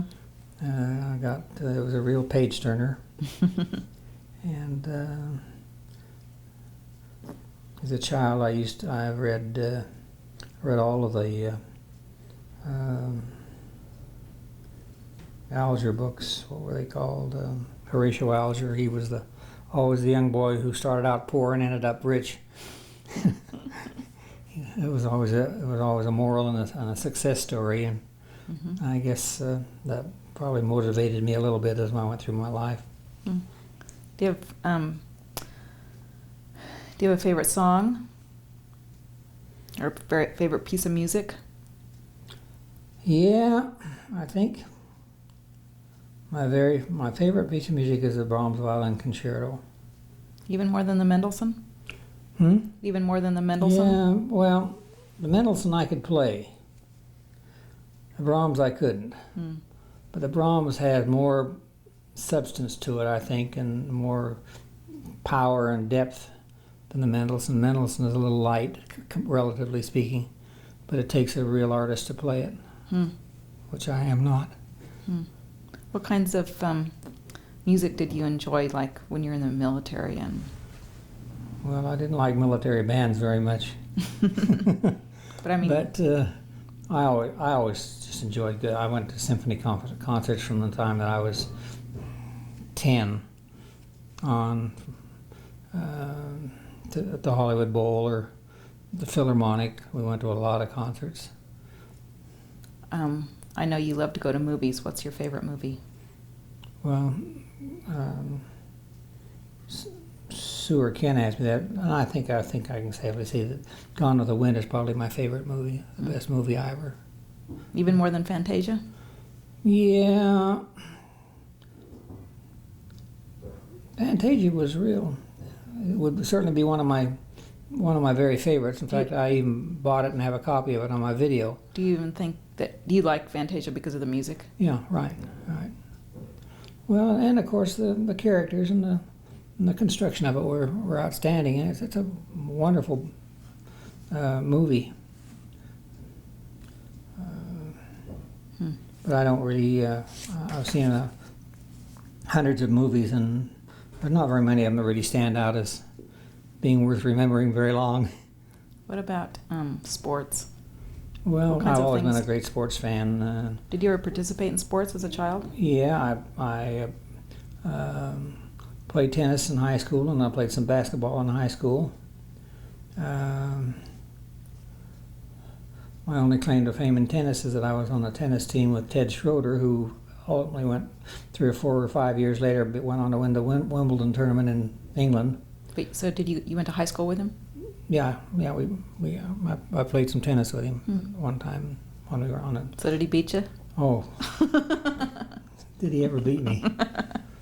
He was a little guy, but he was a prodigious tennis player. Huh. And then he went on from there, like I say, to become one of the really great tennis players in the world. I had a buddy named John Burris, who was a really outstanding tennis and basketball player in high school. Then he got some kind of a disease, and I didn't see him for about 6 months, and he showed up at my door one time, and I literally didn't recognize him, but he had put on about 50 pounds. And but I've talked to him a few times since over the years. Not recently, but he was always a good friend, and we had some good times together. But as far as sports are concerned, I was always an avid rooter for whatever school I went to, either high school or college, and always went to all of Glendale High and the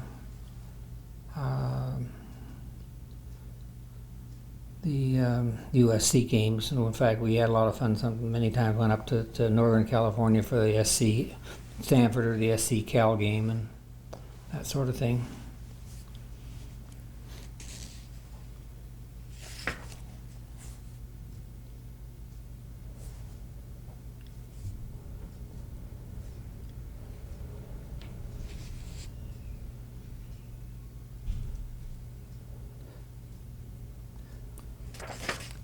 This is kind of an interesting question. What was the best day of your life? The best day of my life.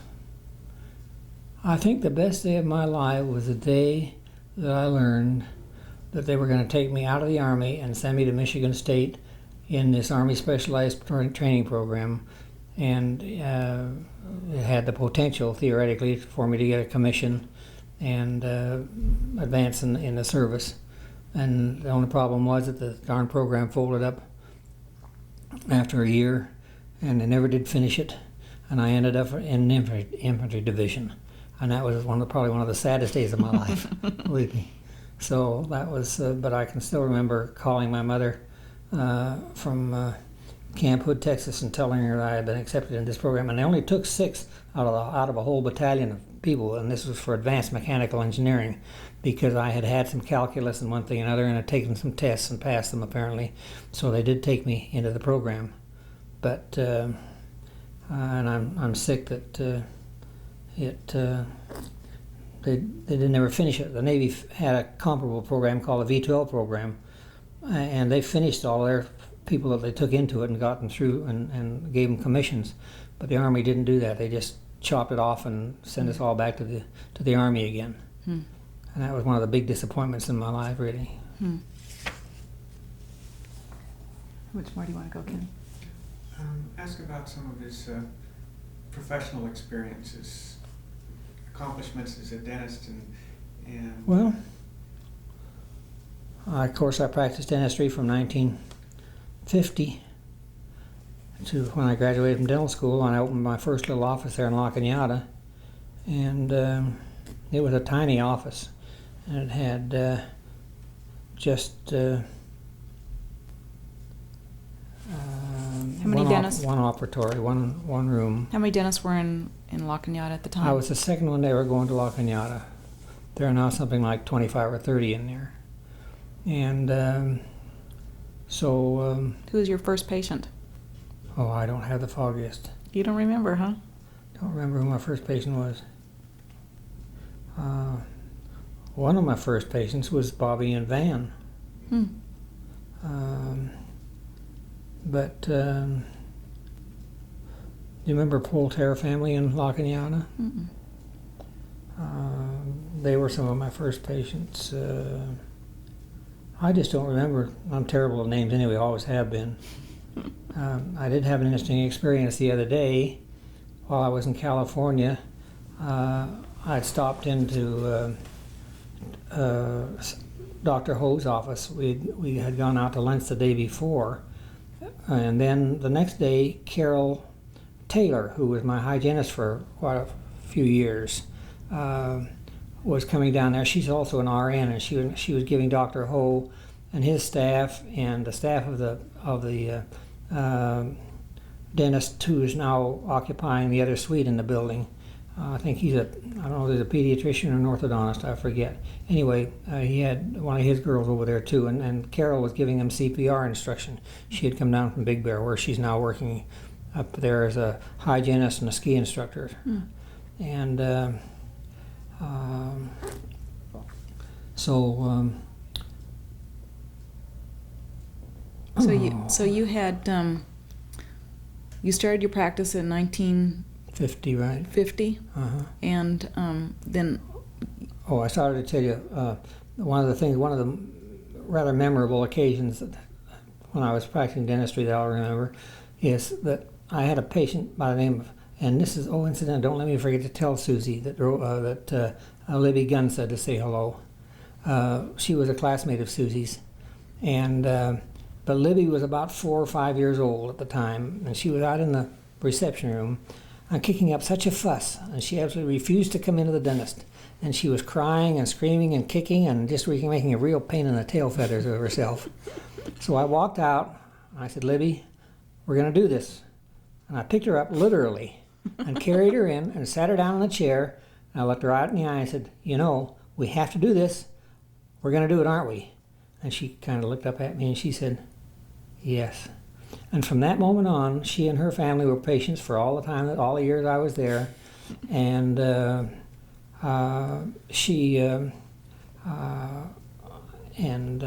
dad, name we called him Pop. His name is Floyd Gunn. We call him Pop Gunn.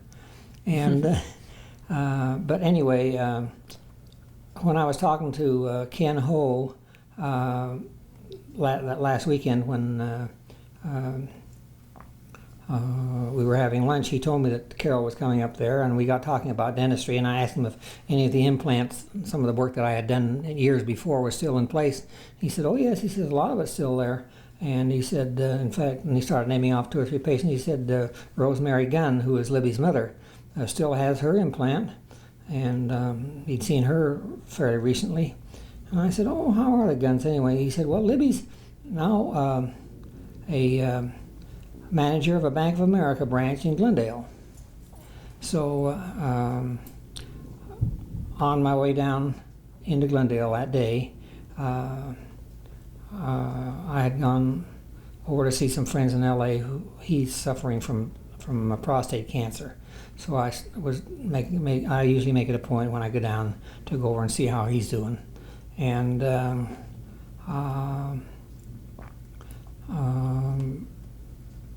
on my way down through Glendale, I stopped off in this branch, and I walked in and walked up to nearly got to the desk, and Libby stood up and she said, Dr. Hansen. And so fortunately she wasn't terribly busy. So we sat down there and visited for a half an hour, I guess. And she's never married, but she's a vice president of the Bank of America and manager of this fairly good-sized branch there in Glendale. And so that was kind of fun to see her again after all these years. Because we had a real good relationship all through those years in dentistry. She was one of my best patients, but I had to really sit her down and let her know who was boss, I guess. But Now you had that hygienist that was from Norway? Oh, Ebba Torno. No, she wasn't a hygienist. She was my lab technician. Oh, lab technician. Okay. Right. And if I ever get up that way, I'll try to look her up too. But she was only with me for a year or so. And that was just at the time that I was finishing up building the building. So that was, 40 years ago? Yeah. God, can't believe it. Yeah. But and who was your lab technician for all those years? Who was your lab technician that you had for all those years? Oh, I had three or four of them. I had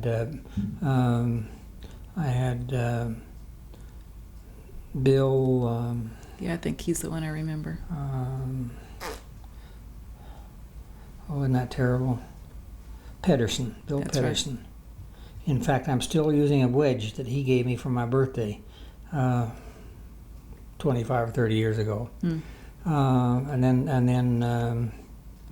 I had that German fellow who had the sign on his wall that I love so much, and it's so true, and it was in German script, and it said, too soon old and too late smart. And I can honestly say that's certainly the story of my life. Then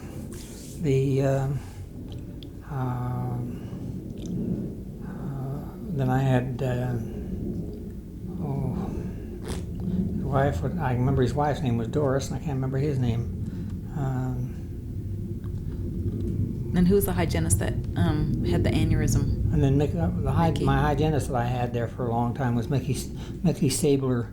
I've forgotten what her married name is now. While she was there, she married a fellow, and her husband died, and so she married this fellow, but she kept on working. And then she had a stroke, and it put her out of commission. And I think that's when Carol came to work for me.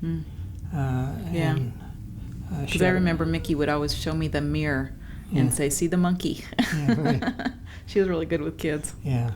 She was great. So I had Teddy. I can't remember her last name. Her father, or her uncle, I forget, was a U.S. senator from Orange County. But anyway. And I don't think you should forget Madeline. Madeline, I had a gal named Bobby, a blonde gal who worked for me from about 1956 to 1960. What did Bobby do? 2 or 3. Well, no, that's not true. She probably worked for me four of those years. And then I went through 3 or 4 or 5 girls that just didn't work out. And then Madeline came on the scene, and she was with me for 17 years. She was really my best friend for all those years. So I went through two deaths of husbands, and she had a son who had an alcohol problem, and so she's had a lot of trauma, but she's a really unusual lady, and she's nearly 80 years old now, and you'd think she was 60. she looks 60. I mean, she still goes out and rides her bike every day, and she goes hiking, and she does things that you don't think of 80-year-old people doing. You know, square dancing. That sounds like Madeline. Yeah, I mean, I'm telling you, she's a dynamo. Yeah, she's a neat lady. But anyway, yeah. She was always so kind to us when we came in So the office. she's quite a gal, and So then after you retired from dentistry, then what did you do? well, we moved to Bloomington, and up by St. George, and we bought a house up there on the golf course, and we stayed there about I think we stayed there 4 or 5 years. Moved up there in 1980. Then we bought a condo in Las Vegas because Ardeen wasn't happy in St. George. It was a little too provincial, and not being a member of the church, she just kind of fell out of it. So I can appreciate that. So anyway, A little strong on the Mormon culture, huh? No, she's not strong on the No, Mormon I said Utah's a little strong on the Mormon culture. And Ardeen is definitely not. Ardeen has all the qualities of an absolutely perfect Mormon woman. She does. She's honest and loyal and fair and ethical and all of those things that I wish a lot of Mormon women I've known in my life haven't been. And so anyway, So then you moved to Las Vegas. pardon? So then you sold your home and... So we bought a condo in Las Vegas, and we used to come down here on the weekends to concerts or one thing or another.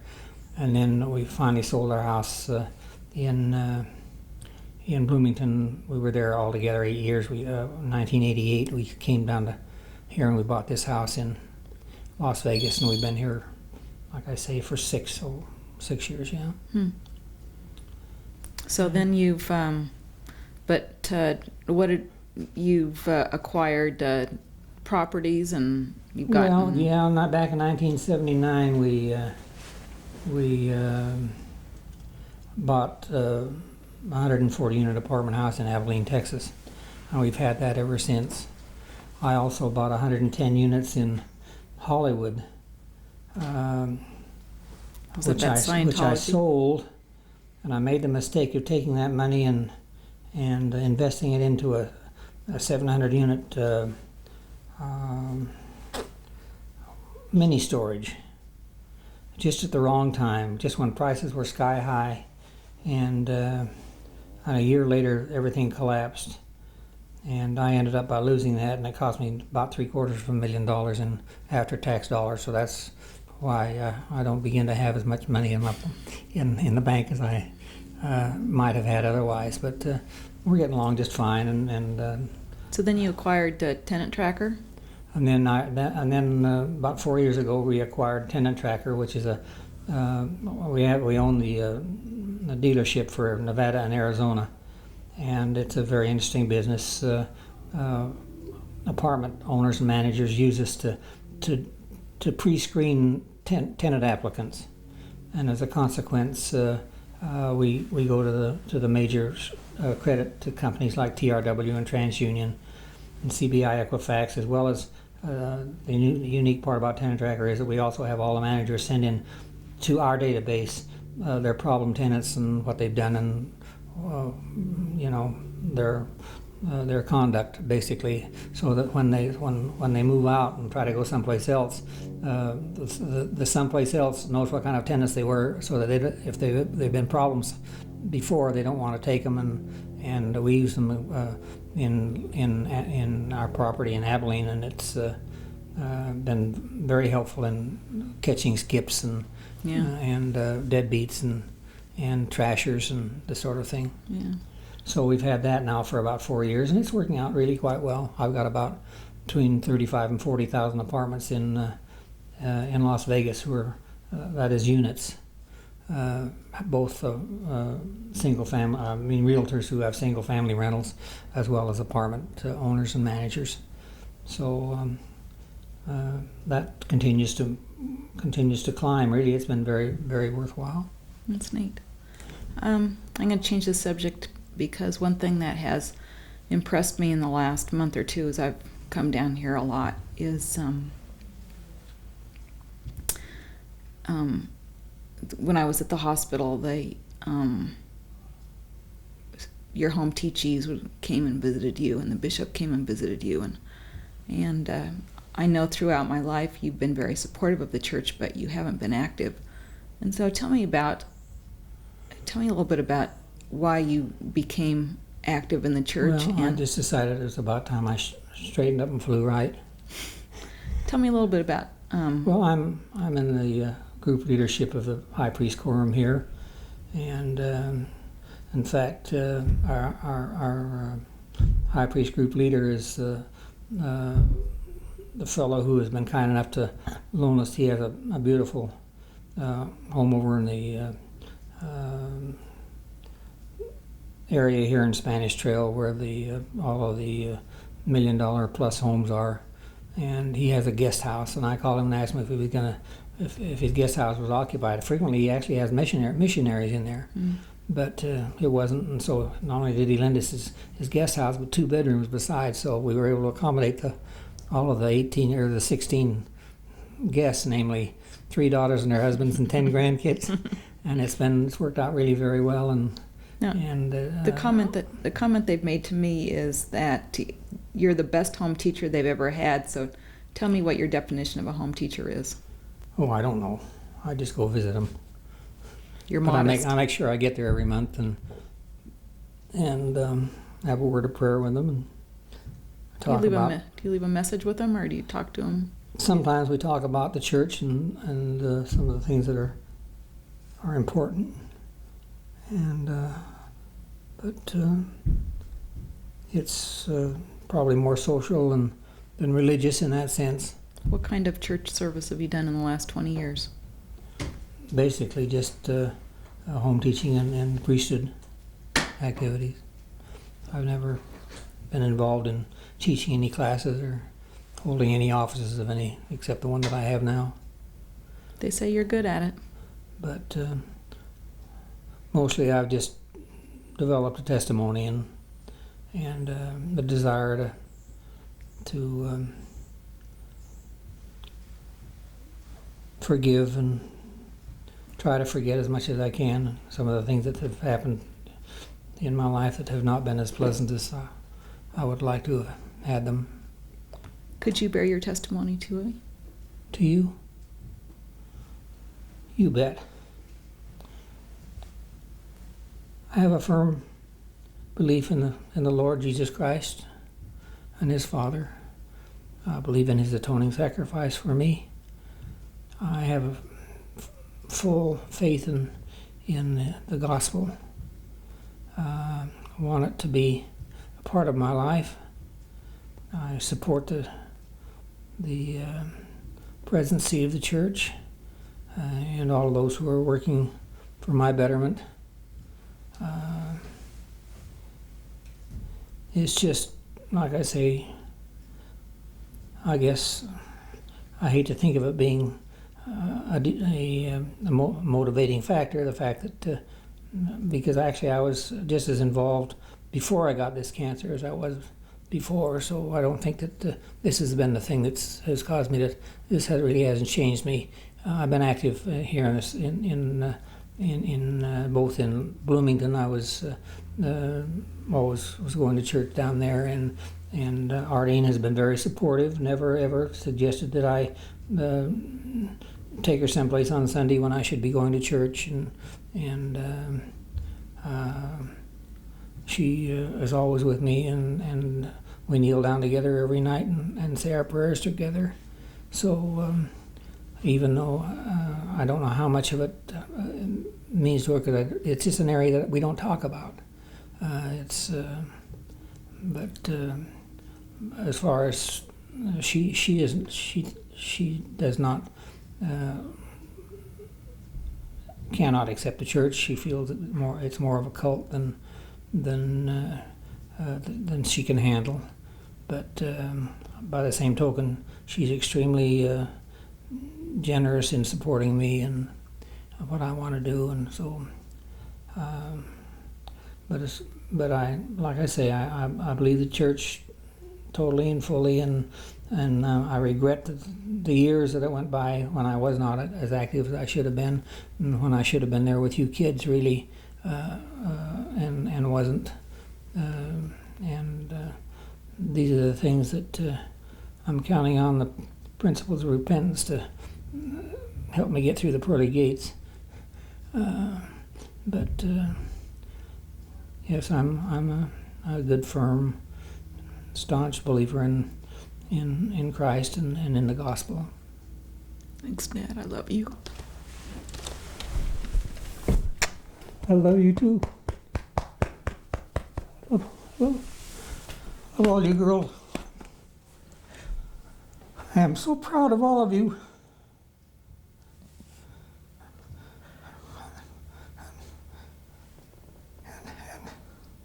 And how well you all turned out. I can't express my feelings. But anyway, that's my life. It's been good and it's been bad. But I'm ready to return home. I just hope they take me. They will, and Julie will be there with her arms open for you.